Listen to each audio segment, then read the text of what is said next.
Section 12.4, we're going to look at volumes of prisms and cylinders. So when we look at this Rubik's Cube, this is a great example of volume because volume is the number of unit cubes that make up a solid. So if you look at this Rubik's Cube right here, you can see that we have 3 cubes on this side and 3, so you have a total of, on this bottom layer right here, you have 9 cubes that make up the first layer, and there are 3 rows or 3 layers. So you have 9 times 3, 27 cubic units that make up that Rubik's Cube. And that's what volume is. It's the number of unit cubes that make up a solid. And so actually, volume is much easier to calculate because if you look at this example, all we really did was we found the area of the base, capital B, and we multiplied it by the height, which was 3. So that's as simple as I can make it. And then it just depends on what shape base you have for a prism, and for a cylinder it will be always a circle. So we're going to find the volumes of prisms and cylinders. And again, the volume of a solid is the number of cubic units contained in its interior. Volume is always measured in cubic units right here. So at whatever your unit is, it will be cubed. Now, there are a lot of real life examples where you actually do calculate volumes and surface areas, and you might not be using them in your life right now, but when you have your own place to live, your house, an apartment, or whatever, a lot of times you need to calculate those things. So see if you can think of a few examples in your head. I mean, here's 2. One is the amount of sand to fill a sandbox. That would be the volume. Or how much paint you need to cover the walls in your bedroom. You'd have to find the surface area of each wall, add it together, and then that will tell you how many, feet squared your room is and how much paint to buy, etc.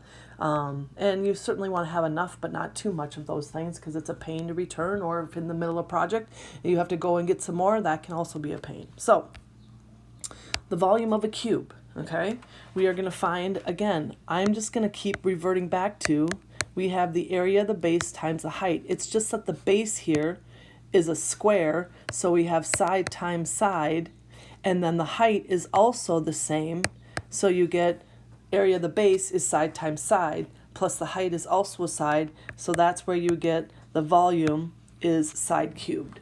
So the volume of this cube would be 2 cubed, or 8 feet cubed. Pretty simple. What if they give you the volume of a cube is 60 cubic yards, and now you're supposed to find the surface area of the cube? So in order to do that, we need to know the side.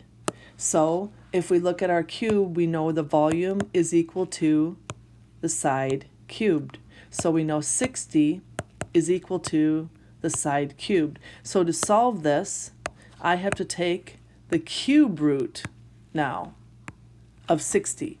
And on your graphing calculator, that will be under your math. If you hit your math button and you scroll down, you'll see the 4th choice on mine anyway is the cube root. And so you should try that because you will have some problems dealing with that. So what happens is your side ends up to be about 3.91 yards. And so now to find the surface area of a cube, remember, cube is all sides the same. So now we know we have 3.91 by 3.91 by 3.91. And for surface area, remember, for a prism, we have the really, for this, since it's a cube, we know we just need to find one of them and multiply by 6. So 3.91 times 3.91 gives us the area of one of them, which is 15.29. Then we multiply that by 6 to get 91.73 yards squared. Or you could use the surface area formula that we have, which again is the area of the base times 2 bases plus the perimeter of the base times the height. So we have 2 times 3.91 times 3.91 plus the perimeter of the base, which is 3.91 times 4, and then times the height, which is 3.91. So either way, but obviously the first way I did it was much less complicated. So you might go, that route, but it's totally up to you. You might get a slightly different answer depending on how you calculate as well. So let's move on to volumes of prisms. Again, we talked about this. You're going to find the area of the base.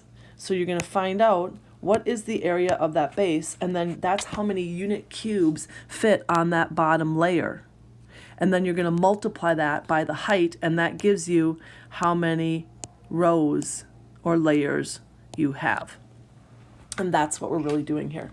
So to find the volume of this, I'm going to find the area of the base. That's capital B. So that's 5 times 6 times the height, which is 8. So our volume is 240 cubic units. Okay? You see if you can find the volume of this one, and then check back to the notes for the correct answer to make sure you've done it right. Don't be fooled by the base.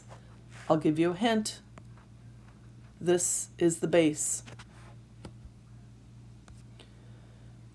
Okay, let's find the volume of this prism. What is the shape of the base? Again, it's not resting on its base. Even though this is a rectangle and this is a rectangle, they're not congruent. That can't be the base.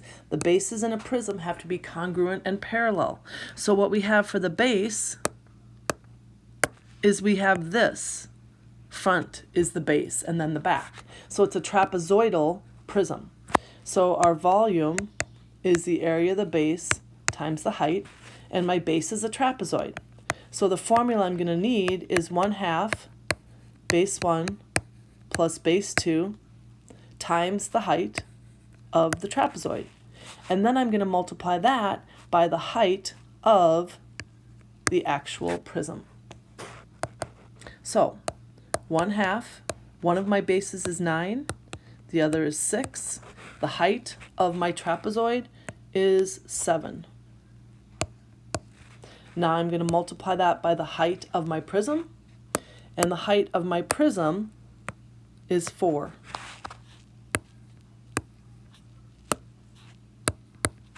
And so when we calculate the trapezoid area of the base is 52.5 multiplied by the height, which is 4, which gives us 210 cubic inches.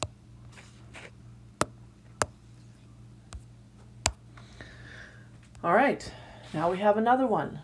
I hope you're getting better at these regular polygons. This is not a rectangular prism, even though you have a rectangle and a rectangle right here that are congruent and parallel. Remember, all the other faces in your prism have to be quadrilaterals, and that hexagon is not. So that's not the shape of our base. This is our base. So, again, our volume is the area of the base times the height. And in this case, our base is a regular polygon. It's 1/2 the apothem times the perimeter. Then we're going to multiply that by the height again of the prism. And the height of the prism is 5. So we do know that. We can plug in that 5. So now let's work on the regular hexagon. So in that hexagon, we have those congruent isosceles triangles. And we have 6 of them. So when I take 360 divided by 6, that gives me 60 degrees for each one of these angles. So that means when I'm trying to find my apothem right here, now I have this triangle where that 60-degree angle is bisected to 30, so I still have a 30, 60, 90 degree triangle, and that base is bisected as well, so this is 4. And again, you could use trig here, but if you know the 30-60 relationships, it makes it a lot easier because this side is x, the hypotenuse is 2x, and the longer side is x root 3. So that makes the apothem 4 root 3. So now I have 1/2 times the apothem, and then the perimeter is just 8 times 6, or 48. So now, when I multiply, I would get 96 square root of 3 is the area of the base times the height. Or if I multiply and leave it in simplest radical form, I would get 480 square root of 3, which is approximately 831.38 centimeters cubed. So, there's our volume. Let's see if you can set this up and find the missing height of this triangular prism. So, we know that the volume is equal to the area of the base times the height. The base is a triangle. So that means I have 1/2 the base of the triangle times the height of the triangle, and that I also have to multiply by the height of the prism.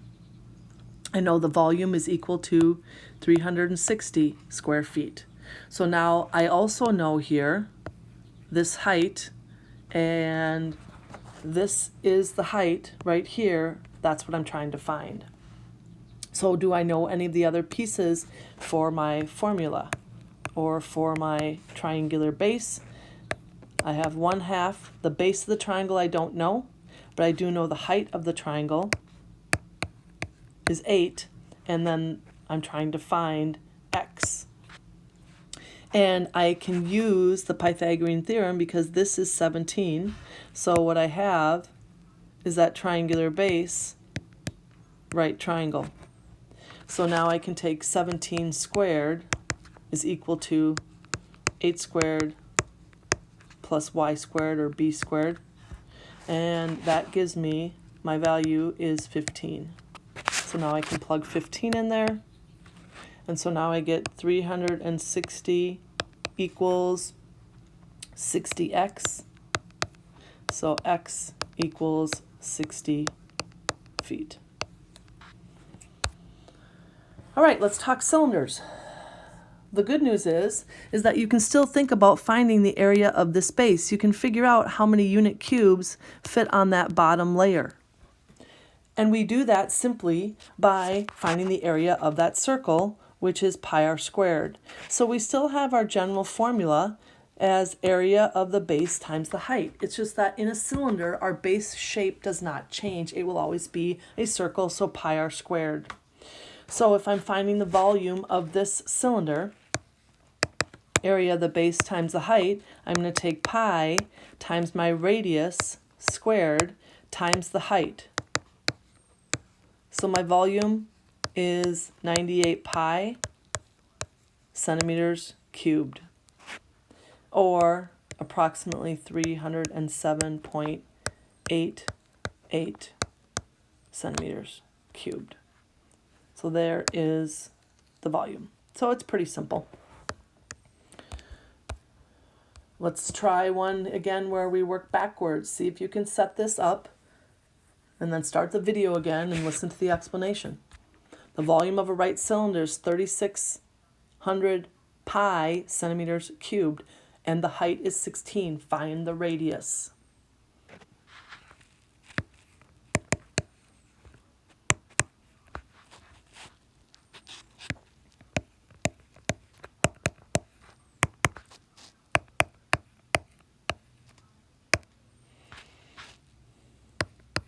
So you set up the volume equal to the area of the base times the height, and now we're going to work backwards. I'm going to divide each side by 16 pi. That will cancel that out. Pi's cancel out on this side, and that gives me 225 is equal to radius squared. Now I take the square root, and I get my radius is equal to 25 centimeters. So there's a principle called Cavalieri's principle. It says if two solids have the same height and the same cross-sectional area at every level, then they're going to have the same volume. So if you think about a deck of cards all stacked up neatly, and then you kind of slide it over a little bit so it's not at a right angle anymore, your height, you still have the same volume. You haven't changed the number of cards or anything else. So that guarantees then that as long as that volume is the same, every card has the same volume, then you will have the same exact volume for those two similar solids. So if we do it for this particular problem, we do it the exact same way. Volume is the area of the base times the height. So I'm going to take pi times my radius squared times my height. It's just that my height is not drawn inside because it's not at a right angle. So this gives me a volume of 20 pi inches cubed. And we could get a decimal for that, of course, but not necessary. The last thing we're going to talk about here is volume addition postulate. So this is similar to what we did with surface areas and areas in general of different shapes put together. So the volume of the solid is the sum of the volumes of all of its non-overlapping parts. So if I was going to find the volume of this solid, what I would probably do is find the volume of that little prism right there. So that volume is equal to, so it's 7 all the way to here. That's part is 7, so that makes that bottom little piece 3. And going back that direction, you can see is also 3. So what we have is, that's a cube, that's 3 by 3 by 3. So my volume is the area of the base, which is 3 times the height, which is also 3. So that volume is 27. Now I'm going to add it, and what I'm going to do for this is I'm going to find the volume of that whole prism. So that volume is the area of the base, which is 7 times 3, times the height, which is 5. And so that gives me, 7 times 3 times 5, that gives me 105 units cubed. But then what I'm going to do is I'm going to take away that little prism right in there. And that volume, so I'm going to subtract. These I'm going to add, but then I'm going to subtract out that little piece, which is 2 by 2, but then remember this back side is 3. So the area of the base is 2 times 3 times the height, which is 2. So we get 12. So now 27 plus 105, and then subtract 12 gives us a total volume. So our volume is equal to 120 cubic units. And you could calculate it differently. You could break that up into different prisms than I did. I just thought that was probably the simplest way to do it. So that is the end of section 12.